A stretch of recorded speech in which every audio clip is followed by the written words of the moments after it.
Essa é a segunda aula do curso de Química Ambiental. Na aula de hoje, assim como na semana passada, a gente vai conversar com vocês a respeito de fundamentos da química ambiental e, especificamente, nós vamos trabalhar com um texto que foi disponibilizado para vocês na semana passada, para a aula de hoje, especificamente, chamado Química a Serviço da Humanidade. A primeira pergunta, que pode parecer meio inquisitora, né? Mas eu gostaria de saber, e gostaria que vocês fossem sinceros em afirmar se vocês fizeram a leitura do texto de 4 páginas ou não.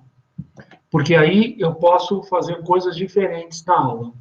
Então, eu quero saber se vocês fizeram a leitura ou não.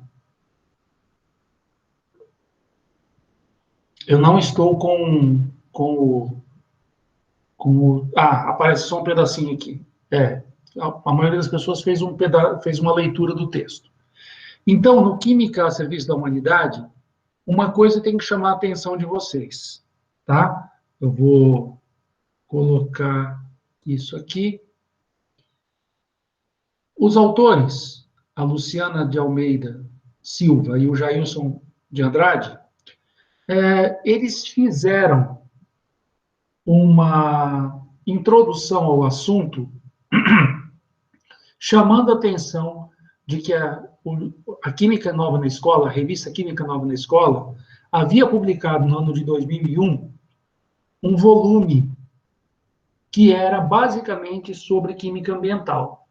Na realidade, esse volume de 2003 também abrange temas importantes da química ambiental.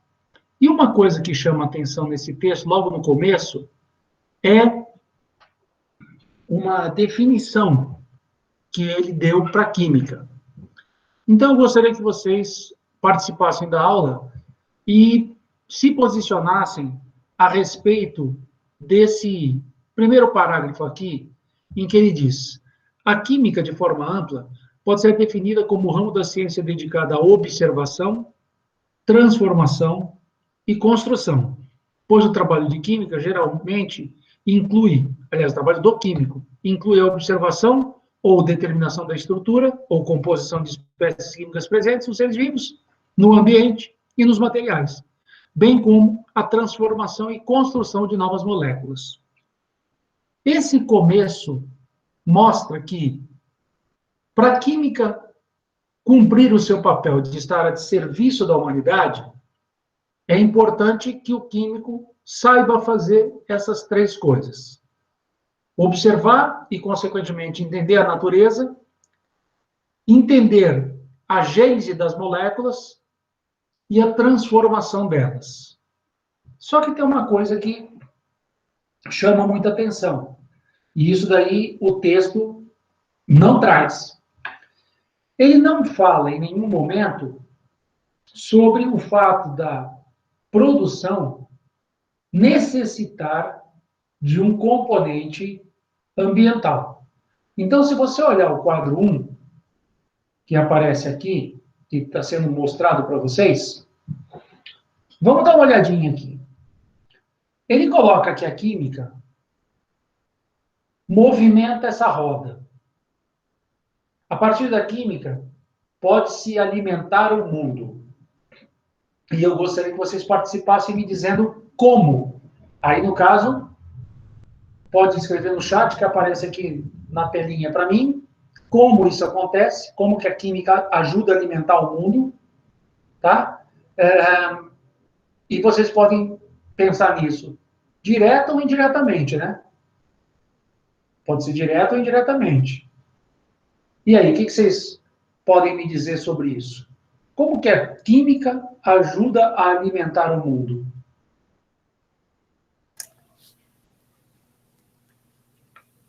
Pode falar. No caso, eu acho que a grande contribuição da química para a alimentação seria no sentido de aumentar a produtividade através dos fertilizantes, né? Perfeito. Tem a questão dos agrotóxicos, como eles dizem, às vezes em outro nome, né? Os defensivos agrícolas, né? Que é o nome mais bonito, né, que dá na mesma. Já vamos começar conversando aí, Isaac. Você tem razão. São dois nomes que o pessoal usa muito. Um é agrotóxicos, né? Quando você fala agrotóxicos, a impressão que dá é que é alguma coisa tóxica para a agricultura. Então, os caras que investem nisso não usam esse termo. Eles falam defensivos agrícolas, como se o composto só defendesse a agricultura. Na realidade, ele pode provocar mal em outras coisas, né? Pode provocar mal à saúde dos animais, das pessoas. Então, atualmente, usa-se um termo mais neutro. Então, é o termo agroquímicos, tá? Então, agroquímico é uma maneira mais gentil de falar sobre moléculas que têm função específica na agricultura. Agora, atenção, todo mundo fala de herbicida.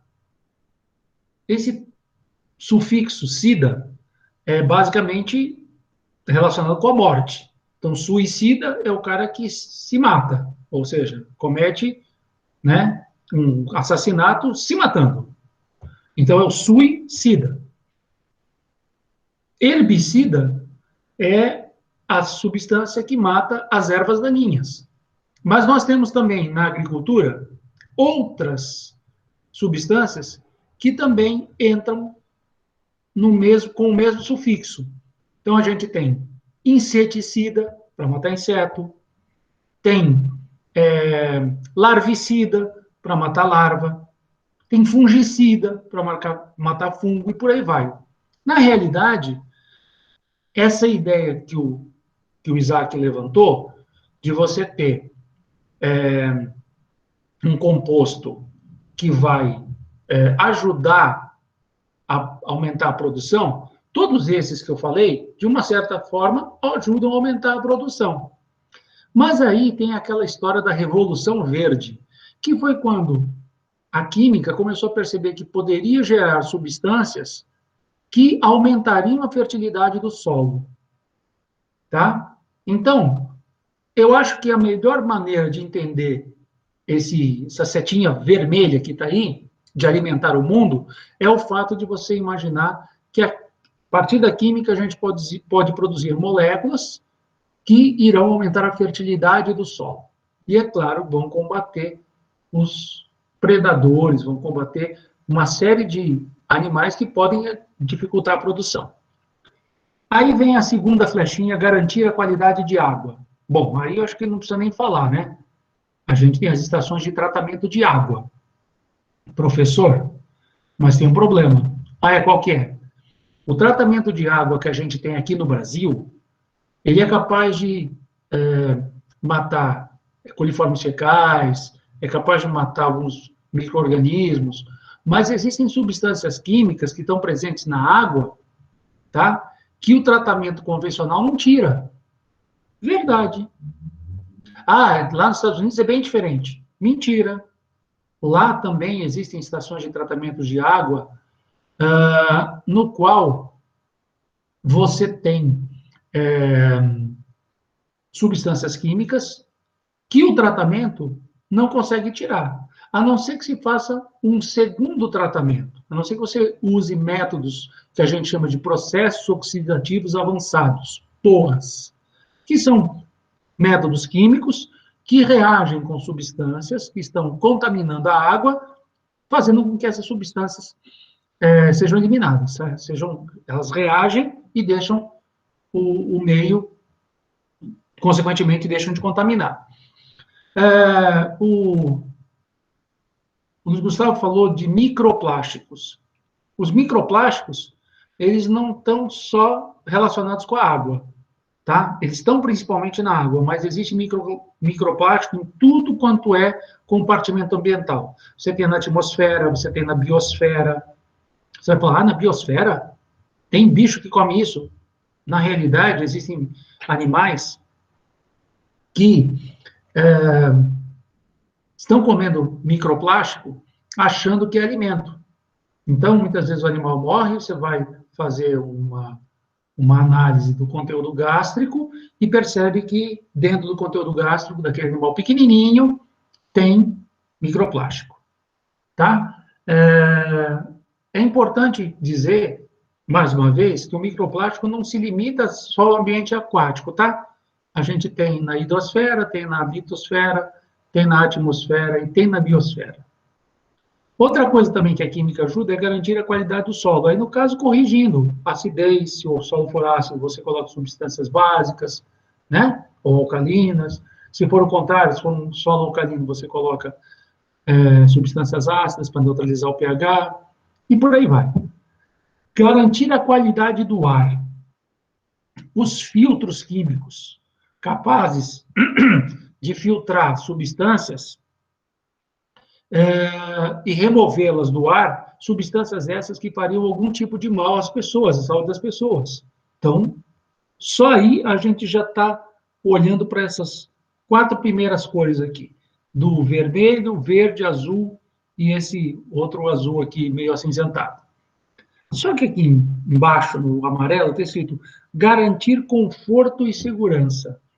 Na realidade, essa garantia de conforto e segurança tem mais a ver com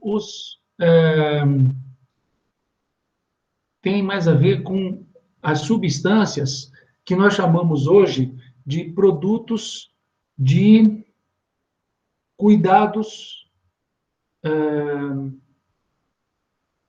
é que chama? Cuidados de saúde, tá? Health cares, que são substâncias que você passa na pele na hora de tomar sol. Então, tem os bloqueadores, os filtros solares. Tem uma série de substâncias que você usa no dia a dia, muitas delas sem saber que você está usando, que tem função justamente de tentar dar uma melhor qualidade de vida para a pessoa. Então, por exemplo, uma pessoa que trabalha numa área onde você tem que estar o tempo inteiro no meio da floresta, tá? Então, essa pessoa vai trabalhar, vai ter que passar protetor solar. O protetor solar é um health care, né? É uma substância que vai proteger a pele da pessoa, né? Do quê? Dos raios ultravioletas que vêm do sol. Então, a pessoa faz aquilo para não ter um câncer de pele. O problema é que essas substâncias também penetram na pele e caem na corrente sanguínea. Tá? Então, não é só o lado bom. Aliás, tudo na vida tem um lado bom e um lado ruim, com exceção dos discos da banda Calypso. Se a gente imaginar que você tem substâncias que estão relacionadas com esse conforto, essa segurança, elas também são substâncias químicas. Ô, professor, ali está escrito preservar o patrimônio artístico e cultural. Como assim? Chuva ácida, que a gente já citou. A chuva ácida é capaz de corroer monumentos, corroer estátuas que estão expostas ao ar, né? Estão expostas ao contato com chuva, por exemplo. Então, o que acaba acontecendo? Se você conseguir minimizar a ação dessas substâncias, fazendo uma limpeza, por exemplo, da atmosfera, e fazendo com que essas substâncias que corroem as estátuas de mármore não entrem em contato com o mármore, é uma forma que você tem de preservar. Não pode esquecer que o nosso planeta tem uma atmosfera bem oxidante, tá? E o fato da nossa atmosfera ser oxidante faz com que muitas coisas reajam facilmente com a atmosfera. Então, se você tem uma estátua de bronze, depois de uns 3 ou 4 anos, você olha, a estátua está verde. Você fala, mas era tão bonita essa estátua, era uma cor diferente, né? Ou uma estátua de cobre. O que acontece é que o oxigênio do ar mais a água, ou seja, a umidade, promove reações de oxidação daquele metal. E aí, a estátua que era bonitona quando foi inaugurada, passados uns dias já começa a mudar de cor. Então, para você preservar, você tem que ter um conhecimento químico, né? Para, de alguma forma, proteger aquela estátua de metal. Se vocês pensarem um pouquinho, vocês vão ver que existe uma série de estátuas, não só estátua, armações como a Torre Eiffel e tal, que a maior parte do dinheiro que eles arrecadam é na manutenção do monumento. Então, eles arrecadam dinheiro para pintar, se enferrujar, trocar rebite, por aí vai. Tá? Estão indo para o final desse desenho, mas é importante vocês entenderem onde que a química está a serviço da humanidade. Atuar na fronteira da ciência, ou seja, descobrir coisas novas, resolver problemas antigos. Atuar na fronteira da medicina, com novas substâncias, novos remédios. E o grande problema dos remédios é que, muitas vezes, os remédios que são usados para curar a doença A podem gerar, no futuro, uma doença B. Tá? Então, é muito comum você ver uma substância como, por exemplo, estrógeno, que foi usado para resolver problemas relativos ao número de pessoas na população. Então, você tem aí uma série de hormônios com base em estrógeno. Quando a pessoa toma, ela resolve o problema dela. Só que uma parte desse estrógeno vai parar no meio ambiente. E aí pode causar problemas a outros animais que consomem essa água ou que vivem nessa água. Tá? Finalmente, a química serve para estabelecer padrões, metrologia, ou seja, padrões analíticos, de como que você vai fazer para limpar a água, como você vai fazer para saber que aquela água está contaminada, né? Qual é o limite de detecção de determinada coisa, quem é o contaminante emergente que está aparecendo e por aí vai. E, finalmente, construir uma indústria sustentável. Esse é o grande problema da nossa aula de hoje. Construir uma indústria sustentável implica você trabalhar num planeta com recursos infinitos. Aí sim, você pode conseguir algum tipo de sustentabilidade. Ou você estudar bastante e tomar uma série de atitudes que vão impactar o mínimo possível nos sistemas ambientais e que, com isso, vão preservar esse sistema ambiental para gerações futuras. Aí sim é uma indústria sustentável. O problema é que o cara descobre uma molécula. Aí ele sabe que aquela molécula serve, por exemplo, para acabar com o corona.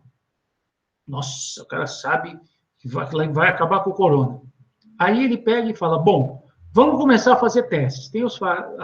Se for uma vacina, fase 1, fase 2, fase 3. Se for um remédio, tem que testar, tem que fazer testes toxicológicos, ecotoxicológicos. O problema é que isso daí pode demorar muito. Muito que eu digo é 1 ano e meio, 2, 3.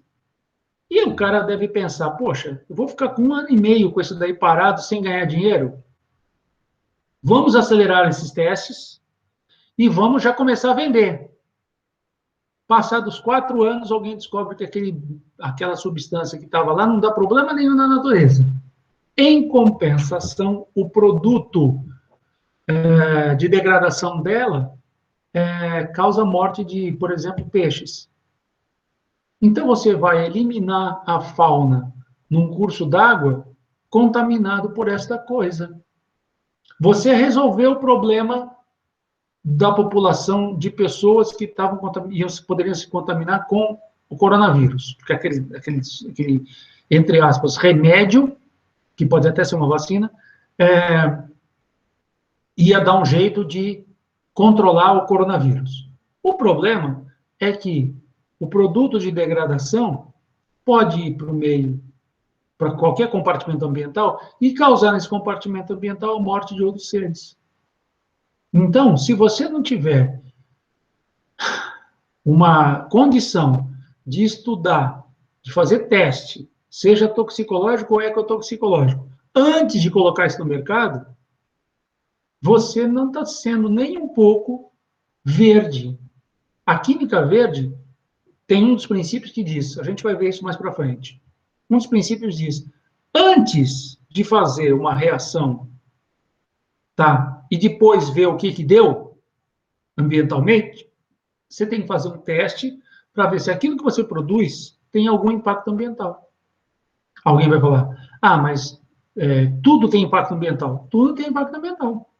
Há muitos anos, uma grande empresa daqui de Campinas foi multada porque matou uma série de peixes no rio que passava do lado da fábrica, né? Aí pegaram, tiraram a amostra da água para ver o que tinha ali de contaminante. Nossa, achavam que era alguma molécula orgânica, algum composto inorgânico tóxico. Eles não chegaram a conclusão nenhuma nos testes iniciais, porque eles faziam análise da água e não tinha nada na água. Até que eles descobriram que toda vez que o tanque de água chegava num nível, abria-se a torneira e a água ia direto para o rio. Aí você fala, tá, e qual era o componente que matava os peixes? A temperatura. A água ia muito quente. Então, era um rio estreito, água quente entrava, aumentava a temperatura da água, diminuía a solubilidade de oxigênio e o peixe morria. Tá vendo? Então, qual era o grande problema jogar água quente? O que eles tiveram que fazer? Construir uma piscina, não uma piscina para nadar, uma piscina de contenção de líquidos, onde a água ficava 12, 15 horas, até diminuir a temperatura até um nível aceitável, e aí depois a água saía e ia para o rio. Ou seja, o que está matando os peixes? A temperatura da água. Aumenta a temperatura da água, diminui a solubilidade do oxigênio, o peixe não tem o oxigênio disponível, morre. Tá vendo?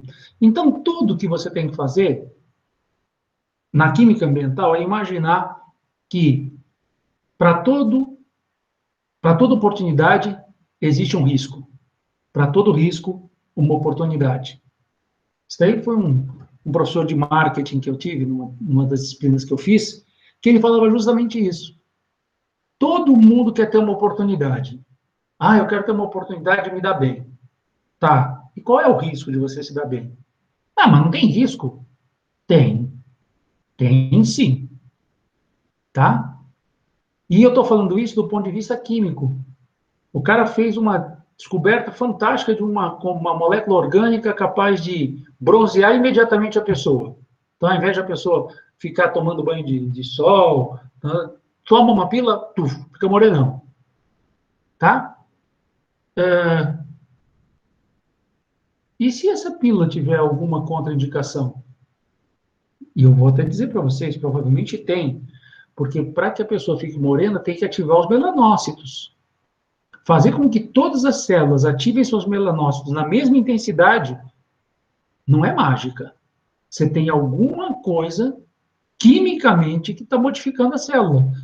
Quem te diz que essa célula vai responder bem a esse tipo de composto químico? Você entendeu? Então é importante, gente, é muito importante que você tenha essa visão sobre a química a serviço da humanidade. Ela está a serviço da humanidade, mas ela pode, tudo na vida tem um lado bom e um lado ruim, eu já falei para vocês. Tá? Até mesmo a água, que eu acabei de dar o exemplo. Ninguém vai imaginar que água vai matar peixe, mas a que temperatura está essa água? A água entrava no rio a 58 graus. Se ela entrasse a 42, ia dar uma diferença, mas não ia matar os peixes. Então, você deixava a água descansando naquela piscina, né? No dia seguinte, soltava ela quando a temperatura dela estivesse baixa. Passava a noite ali, temperatura baixava, soltava. E detalhe, não abaixa devagar, né? Você sabe que a temperatura da água demora para baixar porque o calor específico da água é alto. Certo? Então, é importante que vocês tenham essa noção. Vocês conseguiram entender essa primeira parte da aula? Alguém tem alguma pergunta, alguma dúvida? Perguntas e dúvidas. Renan falou tranquilo. Só aparece a primeira palavra do que vocês digitam no chat. Tudo certo? Bom, já que está tudo certo, vamos em frente. Vamos andar um pouquinho com a nossa matéria. Então, esse esquema tem que ser entendido. Uma outra coisa que chamou a atenção é o fato de você ter essa informação que está dentro desse box aqui. Química verde, ou química sustentável, tem como foco desenhar. Desenhar é projetar. Esse termo aqui é muito mal traduzido. O pessoal traduz design como desenho. Não é desenho, é projeto. Projetar produtos e processos que reduzam ou eliminem, que seria o ideal, o uso e a produção de substâncias danosas ou perigosas. Professor, não é a mesma coisa? Não. À saúde humana e ao ambiente. Ou seja, para que serve essa tal de química verde? A química verde surgiu há basicamente 30 anos atrás.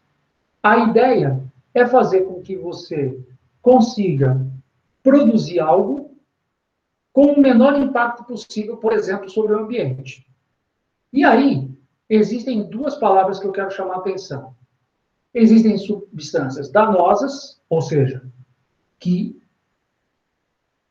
seguramente vão causar dano ao ambiente, são as substâncias que nós chamamos de poluentes. E existem aquelas que são potencialmente perigosas. Tá? Detalhe importante. As que são perigosas são os contaminantes. Aquelas que são potencialmente perigosas são os contaminantes emergentes. Tá? Eu estou resumindo, tá? Não é isso no rigor da letra, mas é importante que vocês tenham uma noção. Por quê? Porque muita gente acha que quando a gente trabalha com substâncias químicas, a gente sempre vai fazer uso da substância mais barata. E não é assim. A gente tem substâncias que são baratas, mas que causam problemas. O próprio texto aqui, que está em volta desse box, dá o exemplo do CFC, que a gente, em português, usa o termo clorofluorcarbonos. Na realidade, são substâncias orgânicas que têm em sua composição elementos como flúor e cloro. Existem outros, mas esses daí são os mais importantes.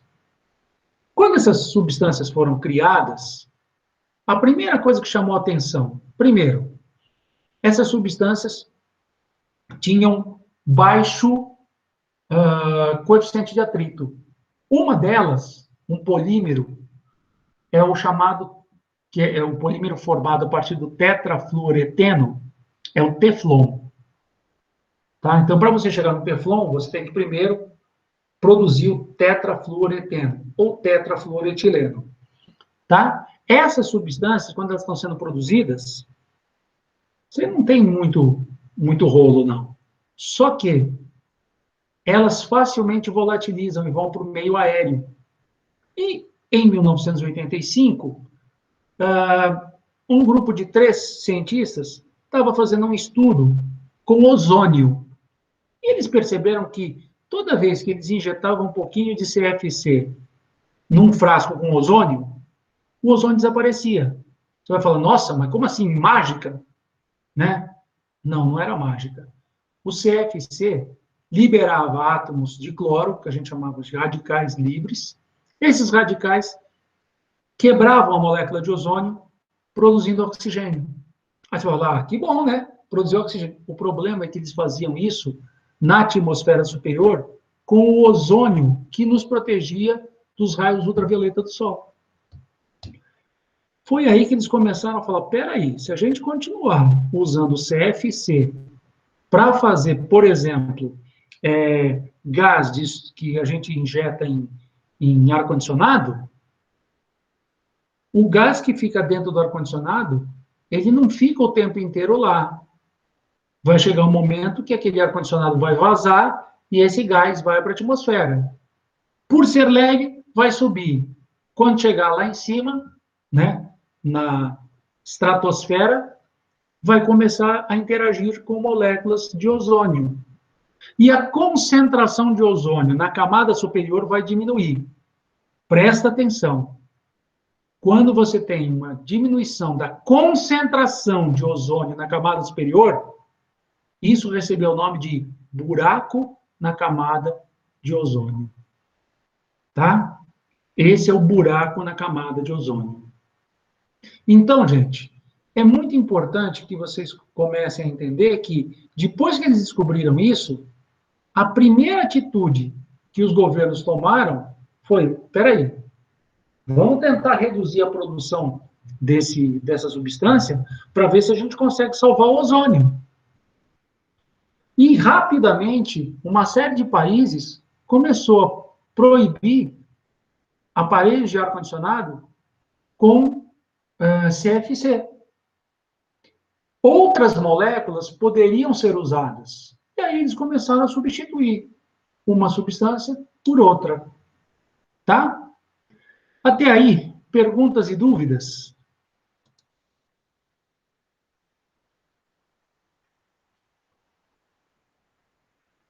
Vamos lá, gente. Perguntas e dúvidas, por favor.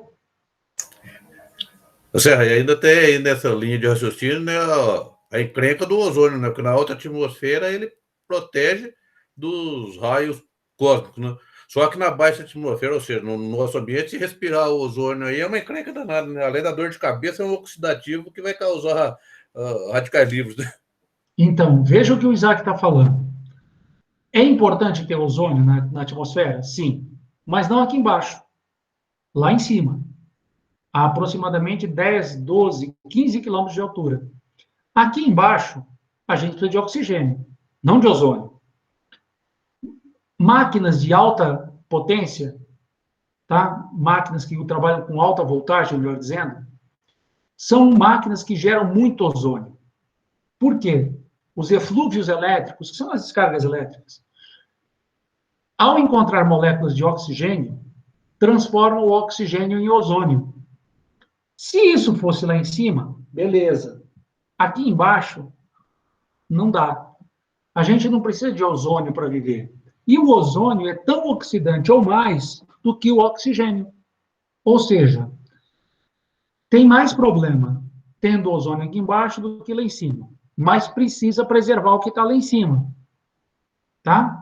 Não dá simplesmente para você produzir ozônio aqui, colocar um cano que vai chegar a 10 km de altura e soltar o ozônio lá em cima. Não existe isso. Tá? Você precisa evitar que o CFC seja produzido para evitar que esse CFC suba e destrua o ozônio lá em cima. Com o passar dos anos, e aí lá se vão muitos e muitos anos, essa camada de ozônio, a concentração do ozônio nessa camada vai aumentar. E o buraco vai diminuir. Toma cuidado que muitas vezes quando a gente fala em buraco da camada de ozônio, as pessoas acham que é um buraco mesmo. Não é. É uma diminuição de concentração. Essa diminuição de concentração, nos aparelhos que fazem a medida e associam isso a uma escala de cores, mostra que você tem um buraco, ou seja, uma quantidade menor de ozônio sobre os polos, sobre o polo norte e sobre o polo sul.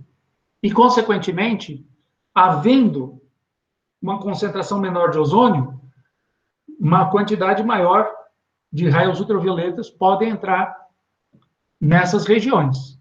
Aí você vai falar, ué, e qual é o mal do raio ultravioleta? Ele traz duas coisas importantes. Primeiro, o raio ultravioleta tem mais energia do que a radiação visível. Então, você tem um aporte maior de energia para dentro do nosso planeta. Consequentemente, você pode ter um aumento da temperatura local. Aumento da temperatura local no polo, vai acontecer o quê? Vai dar uma derretidinha, né, nas calotas polares, o nível do mar vai subir uns 3, 4 metros, cidades como Santos, Florianópolis vão ser comprometidas, mas é só isso. Ou seja, você tem que tomar cuidado. Você não pode simplesmente começar a fazer uma diminuição de ozônio e achar que, mas vai entrar a raio ultravioleta no polo, quem vai sofrer é o pinguim. Não é assim que funciona. Os equilíbrios ambientais, eles são importantes, tá? É a mesma coisa alguém que chega em casa todo dia, olha do lado de fora da casa, tem uma lagartixa. O cara vai lá e pá, mata a lagartixa. Não gosto de lagartixa. Aí no dia seguinte, outra lagartixa. O cara vai lá e pá, mata a lagartixa. No terceiro dia, pá, ele vive matando lagartixa. E vive reclamando que dentro da casa dele tem um monte de mosca e mosquito. Porra! A função da lagartixa, uma delas, é se alimentar de mosca e mosquito. Então deixa o bichinho lá, que ele cumpre o papel dele, se alimenta, e você não reclama tanto dos moscos e do mosquito. Porque você quer resolver as coisas do seu modo, mas você tem que pensar. Lembre-se do exemplo que eu dei na semana passada. O cara compra carvão para fazer churrasco. Se tiver um carvão certificado e um carvão não certificado, o carvão certificado é mais caro. Mas, com certeza, ele vai ter muito menos impacto do que o outro. O outro pode ser obtido a partir de mão de obra escrava, pode ser obtido nos lugares onde as pessoas são exploradas, onde o ambiente é explorado, ao passo que o outro tem que ter uma certificação, tem que ter um controle. E esse é o tipo de coisa que você tem que se tocar. Tá? Até aí, tudo bem? Perguntas e dúvidas? Agora eu vou mudar de buraco na camada de ozônio para efeito estufa. Porque tem muita gente que acha que efeito estufa e buraco da camada de ozônio estão relacionados. A relação entre eles existe, mas não é tão forte. O que acontece, gente, e aí que tem que ficar bem claro para vocês, é que tem gente que fala assim, mas o efeito estufa é causado pelo gás carbônico e pelo metano. Concordo. Agora, se é um efeito estufa, numa estufa, você tem uma proteção, que é uma camada de vidro, e dentro da estufa, você tem um ambiente quente e úmido, que é o que a planta precisa para sobreviver. Né? Então, a pessoa que quer gerar uma série de mudas de planta, pode usar uma estufa para fazer isso. Não quer dizer que todas as espécies precisam de estufa. Calma. Eu estou falando que a estufa serve para isso. Professor, mas aqui no nosso planeta, o gás carbônico, ele absorve a radiação, vibra, e com esse aumento de vibração, aumenta a temperatura da atmosfera. É o chamado efeito estufa. Só tem um problema. O gás carbônico absorve radiação infravermelha, não ultravioleta. Aí você fala, nossa, então quer dizer que não tem nada a ver uma coisa com a outra. Calma, não falei isso. O que eu falei é que o aumento vibracional, né, ou seja, da agitação das moléculas de CO2, depende da absorção de raios infravermelhos. Professor, como é que o raio infravermelho surge na atmosfera? Ele é emitido pelo solo. Pelo solo? A Terra é iluminada. Não só, quando eu falo Terra, é o planeta, tá? Pode ser água, pode ser ar, pode ser solo. São iluminados. Algumas coisas que são iluminadas recebem uma energia bastante interessante que vem do Sol. E essa energia faz com que a temperatura do objeto aumente. Uma das formas que os objetos têm de resfriar, ou seja, recompor o equilíbrio térmico, é emitindo energia. Essa energia é emitida na forma de calor, ou seja, radiação infravermelha. Professor, então, espera um pouquinho. Então, quer dizer que a energia vem do Sol, aquece a Terra, aquece o ar, aquece a água. Essas coisas emitem radiação térmica na região do infravermelho. Esse infravermelho é absorvido pelo gás carbônico e pelo metano, aumenta a agitação, aumenta a temperatura. Esse é o efeito estufa. E se você tiver um local fechado, como uma estufa, o gás carbônico que está lá dentro, que está sendo gerado, não tem para onde sair. Se mais gás carbônico for gerado a partir da respiração das plantas, dos animais, você tem um aumento da concentração de gás carbônico na atmosfera. Então, esse efeito vai se ampliar e vai gerar o que se chama de aquecimento global.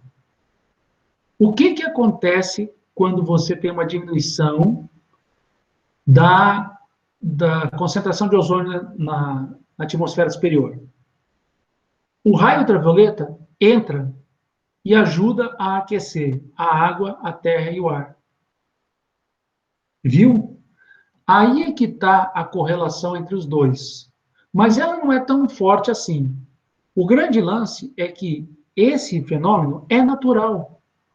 O planeta Terra já teve uns 400 efeitos estufa nesses 4,5 bilhões de anos que ele está aqui. O problema é que nunca a concentração de gás carbônico subiu tão rápido quanto nos últimos 150 anos. Professor, se aumentar mais um pouco a concentração de gás carbônico no planeta, vai acontecer o quê?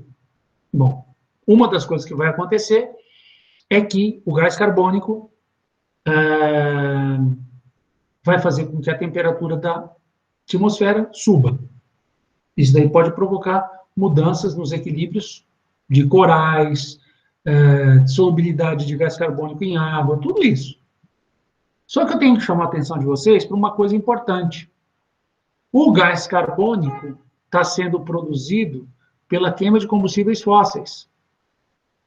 Quanto mais gás carbônico tiver no nosso planeta, maior vai ser o aumento de temperatura da atmosfera. Aí você vai falar assim, tem uns caras que dizem que a temperatura do planeta Terra pode aumentar 1 grau Celsius nos próximos 10 anos. Isso. Aí imagine que todos os governantes do mundo, todos, inclusive chinês, americano, todo mundo, falasse, a gente vai ficar 15 dias sem emitir CO2 nas fábricas, né? Só as pessoas vão emitir CO2 porque tem que respirar, né? Os animais e as pessoas, e as plantas. E aí o que acontece? O resto para. Gente, 15 dias depois, que foi mais ou menos isso que a pandemia fez, 15 dias depois, a temperatura já tinha baixado algo em torno de 0,7 graus. Temperatura de onde? Da atmosfera. Professor, e se a gente quiser fazer a mesma coisa com a água do mar? A gente para de emitir CO2, a temperatura da água do mar não vai baixar? Vai. Para baixar os mesmos 0,7 graus, vão demorar 100 anos. Por quê? Porque a água tem uma capacidade calorífica bem alta. Então, o que acontece? Abaixar a temperatura da atmosfera em 1 grau é fácil. Abaixar a temperatura da água em 1 grau demora pra dedéu. Então, o efeito estufa, ele vai ter consequências muito graves, não apenas na atmosfera. Ele vai ter efeitos gravíssimos no meio aquático. Uma quantidade maior de gás carbônico vai entrar no equilíbrio que tem no oceano. Consequentemente, corais, que são espécies químicas que dependem de carbonato, vão começar a ter um desbalanceio no seu equilíbrio químico. E aí existe um fenômeno chamado embranquecimento dos corais. Na realidade, muita gente acha que coral é uma pedra. Na realidade, o coral é um animal. E aí o que acontece é que, à medida que o animal que vive naquela estrutura calcária morre, só sobra a estrutura calcária, que é branca. Então, esse, entre aspas, embranquecimento dos corais é basicamente um fenômeno no qual os animais morrem e deixam só a carapaça. Por isso que esse é um problema que é causado por quem? Pela dissolução de gás carbônico em água. Você altera o pH, você mata o animal e o coral, só sobra o que do coral? Só sobra a carapaça dele. Tá? Eu estou usando termos aqui para que vocês entendam. Tá? Então, eu uso o termo carapaça, uso algumas coisas. Se vocês tiverem dúvida, por favor, perguntem. Tá? Eu não poderia usar termos biológicos que são mais difíceis. Eu não posso falar, o animal é céssio. Né? A pessoa vai falar, puxa vida, o cara está falando difícil. Então, eu falo em carapaça, eu falo tá? De tal forma que vocês possam entender. Se tiver dúvida, por favor, pergunte. Até aí, tudo bem? 10 horas da noite. Até aí, tudo bem?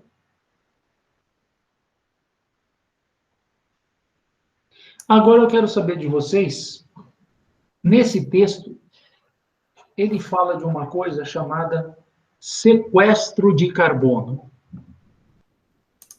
Eu gostaria que algum de vocês, sei lá, o Isaac, por exemplo, que leu o texto e já tem um pouco mais de vivência, Isaac, o que você entende quando falam nesse negócio de sequestro de carbono? Uma das formas seria fique solo, né, em algum composto. Né? Primeiro, gerando carbonato no meio terrestre, por exemplo. Né? Você podia gerar carbonato no meio terrestre, você pode plantar árvore para retirar CO2 da atmosfera. Sim. Tá? Transforma em celulose, né? Ou seja, massa verde. Então, se você olhar, o gás carbônico ele está presente numa série de equilíbrios. Tá? Existe um equilíbrio, que eu agora vou parar com esse negócio de sequestro de carbono, porque eu lembrei de falar de uma coisa importante. O gás carbônico, ele interage com a água e forma H+, e HCO3-. Ou seja, da interação de gás carbônico com água, eu tenho a geração de um composto que libera H+, que é o ácido carbônico, e ainda gero o bicarbonato, que é um íon importante. Alterar a concentração de gás carbônico, aumentar a concentração de gás carbônico, implica em você aumentar o pH, porque você vai produzir mais H+, e, consequentemente, o pH vai diminuir, ou seja, vai ficar mais ácido. Não se esqueçam, o pH, quanto mais afastado do 7, maior a concentração de H+, e menor o pH. Tá?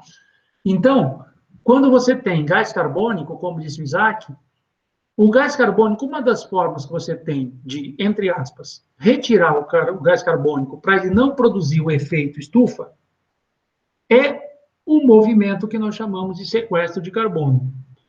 As plantas podem fazer isso? Podem. Só tem que tomar cuidado com uma coisa. Tem muita gente que fala assim, a Amazônia é o pulmão do mundo. Dá a impressão até que a floresta faz... Não é isso, né? Tem que tomar cuidado, porque quando você tem uma floresta, e essa floresta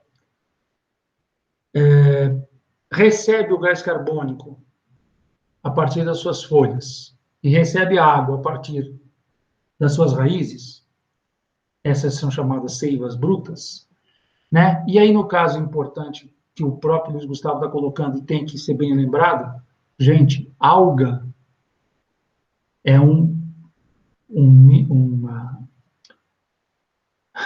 ser vivo que é capaz de fazer fotossíntese e, aliás, é muito mais considerado o pulmão do que as árvores. E aí você vai falar, mas por quê? Porque quando você tem um organismo fotossintetizante, ele usa gás carbônico e água para produzir o seu alimento, que é o açúcar, e liberar oxigênio. Mas ele faz isso na fase clara da fotossíntese. O que acaba acontecendo é que, quando escurece, o vegetal que fazia fotossíntese numa taxa alta, agora começa a consumir essa glicose e a produzir gás carbônico num fenômeno chamado respiração.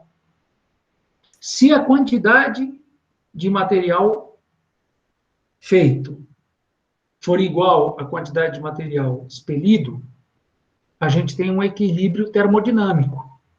E aí temos um problema, porque imagine que uma floresta liberasse 4 milhões de toneladas de gás carbônico durante a noite e durante o dia usasse 4 bilhões de toneladas de gás carbônico. Se a gente imagina que a quantidade que está entrando é a mesma que está saindo, isso daí está num equilíbrio termodinâmico e químico importante, né? O que acontece é que, para a planta crescer, ela precisa gerar, dentro do seu organismo, uma quantidade de células tais que essas células vão fazer com que o vegetal cresça, tá? Por isso, o gás carbônico acaba virando substâncias químicas dentro das plantas que vão dar origem aos vasos das plantas, né? Vão dar origem aos parênquimas, vão dar origem a uma série de células da planta, né? Começa com as células indiferenciadas, e aí isso vai dar origem ao caule, às raízes, às folhas. E esse crescimento vegetal faz com que o carbono que está andando na atmosfera seja fixado no vegetal. Isso é um sequestro de carbono. Então, plantar árvores é uma forma que a gente tem de conseguir isso. As algas verdes, elas conseguem fazer esse mesmo movimento se reproduzindo e fazendo fotossíntese a partir de gás carbônico que elas tiram do ar e da água que elas tiram do oceano. Então, algas que vivem, por exemplo, no oceano, em fases mais na parte luminosa, né, na zona fótica do oceano, essas algas, elas vão fazer fotossíntese, vão gerar o seu próprio alimento, são autotróficas. E aí, o oxigênio produzido vai ser dissolvido na água, uma parte, e uma parte vai para o ar. Então, você tem aí um fenômeno que é gerar oxigênio a partir de gás carbônico e água, né? Por quê? Porque aí gera-se, por exemplo, glicose e não só glicose, qualquer outro tipo de derivado, né? Dentro da própria célula e libera-se oxigênio. Então, é importante que você tenha os chamados sequestradores de carbonos, tá? O problema maior é que, se a gente não tiver isso na mesma proporção que o gás carbônico está sendo gerado, a concentração de gás carbônico na atmosfera vai subindo. Não basta só que você pare de produzir, queimar combustível fóssil. Você tem que dar um jeito de remover o gás carbônico. Existe um negócio chamado crédito de carbono. O crédito de carbono é uma forma que foi elaborada para que um país que não tenha florestas, por exemplo, indenize outro país que tem. Você vai falar assim, mas por quê? Ué, porque o país está poluindo e quem está removendo essa poluição é o país que tem a floresta em pé. Aí você vai falar assim, mas isso daí poderia servir, por exemplo, para a Amazônia? Poderia. Então, se você tem a Amazônia em pé, ela pode gerar muito mais dinheiro do que se ela for derrubada para formar pasto. O problema é, as pessoas não pensam assim. Elas pensam que é mais fácil devastar a floresta, queimar, cortar a árvore grande e mandar a madeira para fora, né, por meios legais ou não, transformar aquilo tudo em pasto, e aí o pasto você vai colocar os boizinhos lá, e o boi vai ser transformado depois em carne e vai alimentar a população em qualquer lugar do mundo. Às vezes, alimenta pessoas em outros lugares do mundo, menos naquele onde o gado está sendo produzido. É o que acontecia, por exemplo, na Etiópia na década de 80. É muito interessante você ver que na Etiópia, na década de 80, a Etiópia era o país considerado o mais famélico do mundo, ou seja, as pessoas passavam fome mesmo, né? Aquela famosa foto do menino magro, bem esquálido, agachado, e o urubu atrás dele olhando, né? Como é que quer dizer, pô, esse moleque logo não vai morrer, eu vou ter o que comer. Aconteceu num contexto de fome. E mais interessante é que no caso da Etiópia existia muita fome, mas a Etiópia era o segundo maior produtor africano, o segundo maior produtor africano de alimentos. Só que todos os alimentos produzidos na Etiópia eram exportados. Ah, mas se exporta alimento e a pessoa que está dentro come o quê? Não come, morre. Aí eles começaram a perceber, puxa, a gente tem que dar o mínimo de alimento para que o cara, pelo menos, sobreviva. E esse é o problema do capitalismo. Você tem que manter vivo o funcionário que vai te dar o dinheiro, você não pode matar o cara, porque senão quem vai trabalhar para você com aquele salário de fome? Ninguém. A não ser que você descubra que em outro país existem pessoas que podem se sujeitar a trabalhar por um salário menor. Aí você manda toda a produção de tênis da Nike dos Estados Unidos para o Vietnã, Camboja, Laos, porque lá é muito mais barato. Não tem controle sanitário, né? A pessoa trabalha 16 horas por dia, sábado, domingo. É isso. Então, para toda oportunidade, existe um risco. Para todo risco, uma oportunidade. Veja o caso, por exemplo, agora no Afeganistão. A gente tem ali o problema que o Afeganistão está próximo da Rússia. Quando a Rússia invadiu o Afeganistão, os Estados Unidos foram lá e despejou um monte de arma para os afegãos se defenderem dos russos. Aí, quando os russos foram embora, os Estados Unidos foi lá e resolveu armar o pessoal no Afeganistão. Agora, os Estados Unidos está indo embora e as armas vão ficar. Mas vão ficar com um povo que é contra os Estados Unidos. Ou seja, deixou um povo armado, né? Esse povo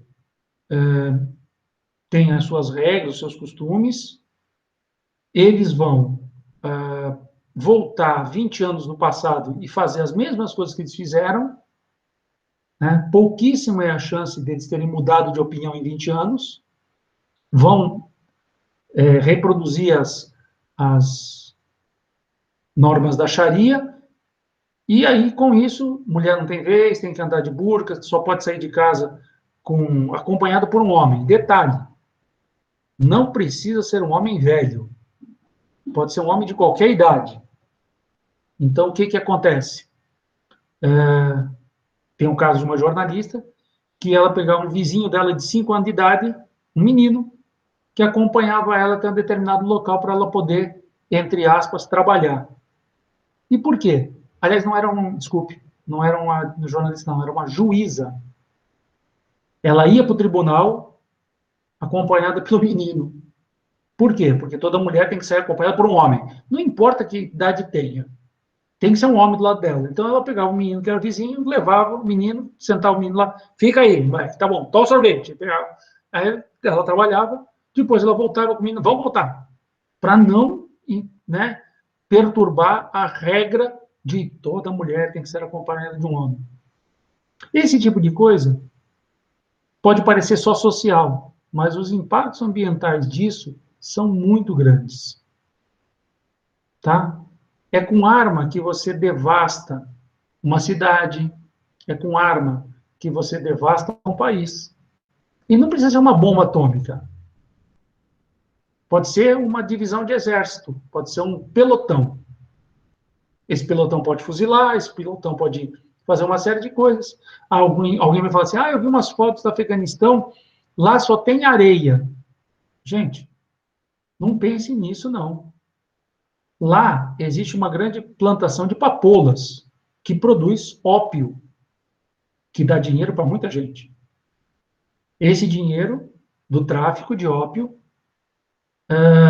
é usado para comprar arma, comprar tecido, comprar comida e para comprar mais arma.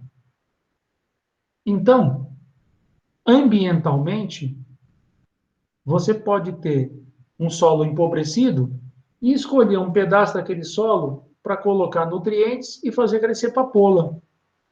Com a papoula você faz o ópio, com o ópio você vende, você ganha o dinheiro, e aí você compra mais armas, compra alimentos. Mas é isso. E detalhe, com o ópio se faz a heroína. E se mantém o mercado mundial de consumo de heroína, a partir de um país que você tem esse tipo de atitude. Não quer dizer que todo mundo que produz papoula faz ópio. Tem gente que produz papoula porque a papoula é uma flor bonita. Mas dá para fazer coisas. Foi o que eu acabei de falar. Para todo risco tem uma oportunidade, para toda oportunidade tem um risco. Então entendam, ambientalmente, a química está a serviço da humanidade, é o que diz o texto aí. Mas você tem que olhar não só esse lado, como o outro. Você não pode ficar só olhando a química, a química é muito boazinha, ou, nossa, a química é ruinzinha. Esse maniqueísmo de achar que a pessoa é 100% boa ou 100% ruim, só em novela, né? Que o vilão é o cara que mata a mãe, mata o namorado da amante, estupra a amante, no final ele pega, mata 3 ou 4 da família do amigo, só para que a família fique contra outro fulano e ele ganhe o crédito. Bom, existem pessoas no mundo que são normais, né? Ou seja, tem o lado bom e o lado ruim. Tudo na vida tem o lado bom e o lado ruim. As pessoas também. As políticas também. Políticas públicas, políticas ambientais, aulas. Por exemplo, essa aula aqui. Essa aula serve como alerta para uma série de coisas. E detalhe, eu vou disponibilizar 6 questões, para que vocês me respondam. Não vale nota, mas é bom para estudar. Tá? Eu vou postar no Moodle essas questões e eu gostaria que os grupos respondessem. Uma coisa que eu estava vendo aqui e que eu ainda não falei. Eu vou ter 3 listas de exercício e um trabalho para entregar no dia 28 de outubro e para apresentar no dia 9 de dezembro. Tá? Até lá, nós temos, até essa data de 28 de outubro, a gente tem uma prova no dia 18 de setembro. Quer dizer, dia 18 de setembro eu entrego essa lista, que funciona como prova, atividade avaliativa. Tem uma outra marcada para 6 de novembro e a outra dia 2 de dezembro. O que a gente vai utilizar como base? Os textos do Química Nova na Escola. Esse que vocês leram e que eu estou comentando e estou falando muito mais coisa do que está ali, é o texto A Química a Serviço da Humanidade. Para a próxima semana, tem o texto do professor Wilson Jardim sobre a evolução da atmosfera terrestre. Como que era a evolução? Como que era a atmosfera terrestre há 4 bilhões e meio de anos atrás e como que ela está hoje? Por que ela modificou ao longo desse tempo? Por que essa atmosfera é tão importante para a manutenção da vida? Gente, existem planetas que a atmosfera não causa nada no planeta. Não tem nenhum tipo de interação. No nosso planeta, nós temos uma atmosfera oxidante em contato com um monte de substâncias reduzidas. É muito louco isso. Você imaginar que, por exemplo, o ferro é uma espécie reduzida, Fe0. Para oxidar, tem que virar ferro 2 ou ferro 3. Quem que oxida o ferro? O oxigênio do ar. Ah, mas aí forma ferrugem, professor. Exatamente. Então, esse processo acontece porque a gente tem oxigênio e água no ar. O oxigênio e água do ar são substâncias oxidantes, que podem oxidar o ferro. Para evitar a oxidação do ferro, você pode pintar, você pode fazer um tratamento químico, você pode fazer uma proteção catódica. E o mais louco é você imaginar que tudo isso convive ao mesmo tempo e junto. Então, a nossa atmosfera está bem longe do equilíbrio químico. E é isso que esse texto do Wilson Jardim vai falar. É ele que eu vou disponibilizar para vocês na próxima semana. Tá? Por favor, leiam esse texto. Também é um texto de 4 páginas, é curtinho. Tá? E anotem os termos que vocês não entenderam e aqueles que vocês têm dificuldade. Tudo bem? Bom, antes de acabar, eu queria justamente ver com vocês essa história da gente formar os nossos grupos, né? Nossos grupos de trabalho. A Amy está perguntando se amanhã a aula é assíncrona. A gente ainda nem formou os grupos de trabalho, então amanhã não tem aula, tá? Amanhã eu vou disponibilizar um texto para vocês lerem, um texto curtinho, mas aula síncrona não tem. Como você escreveu, a aula é assíncrona. Na realidade, eu ofereço o texto para vocês lerem e dou o espaço da nossa aula para vocês fazerem essa leitura. A partir da semana que vem, não dessa, agora a outra, a gente já vai começar a falar dos trabalhos, tá? Bom, antes de eu falar sobre isso, deixa eu interromper a gravação, porque senão essa gravação vai ficar imensa, depois ninguém vai conseguir ver. E aí eu vou tentar ou baixar isso daí num link no YouTube, ou enviar o link para vocês assistirem, tá bom? Vou colocar aqui, interromper a gravação.